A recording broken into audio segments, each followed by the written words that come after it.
The tough thing about growing root crops is that you don't see the vegetable like you do on other things, such as cucumbers and tomatoes and peppers.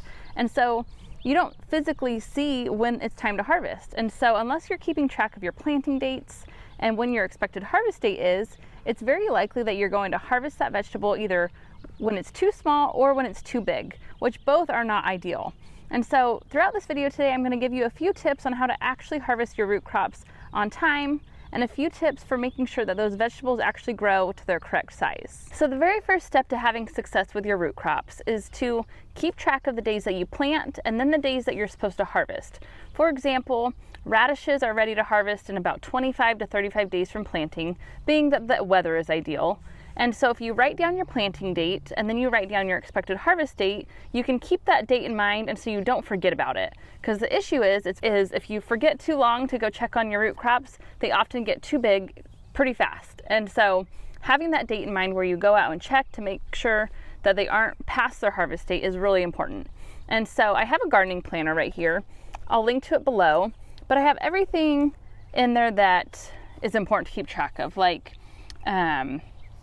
your harvest dates, your planting dates, your expected harvest dates, whether or not you planted by seed, if you planted as transplants, all the things that are important to keep track of. And then at the end of the season, there's an evaluation sheet where you could go back and write down what worked and what didn't and so on. But for the point of this video today, I just wanted to point out that keeping track is really important, because if you don't have some date to go off of, it can be really easy to just forget to go out and check on your root crops, because it's really easy to walk into the garden and notice there's a ripe tomato on the vine, but when all these vegetables are growing underneath the soil, you don't really think to check on them.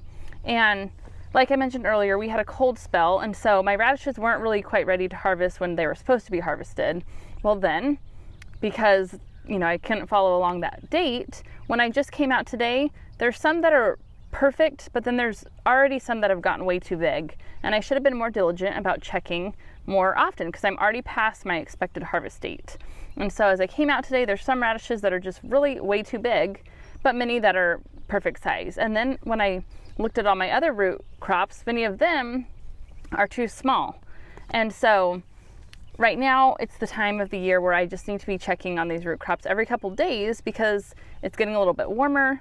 We've passed our cold spell, and so they're growing a lot faster. The next tip for successfully growing your root crops is to make sure you thin them out, because if you don't thin them out, they're not going to grow to their full potential.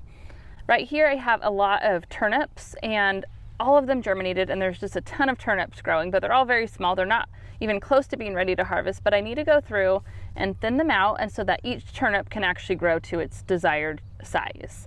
If I don't thin them out, they're just all going to be small, and they're not going to get to be that uniform, larger shape that they should be. And so after you've checked in with your planting dates and your expected harvest dates, and you've thinned out your root crops, the next important thing is to make sure that when you do harvest, that garden bed is moist. And so the root crops will very easily break off if you're trying to pull them out of soil that's too hard and compacted. So just as a quick harvest tip, make sure that soil is nice and moist so that when you pull out those vegetables, they pull out nice and easy and you don't pull the top off of the root crop. So as you plan for this coming season, and as you're harvesting things that you may still have in the ground from fall, remember to keep track of your planting dates and your expected harvest dates, thin out your vegetables, and then make sure that soil is moist when it comes time to harvest. And I mentioned how thinning out your plants is really important, and so one of the other plants that you should thin out is your lettuce. So head to this video next where I talk about thinning out your lettuce and the benefits of that as well. I will see you there.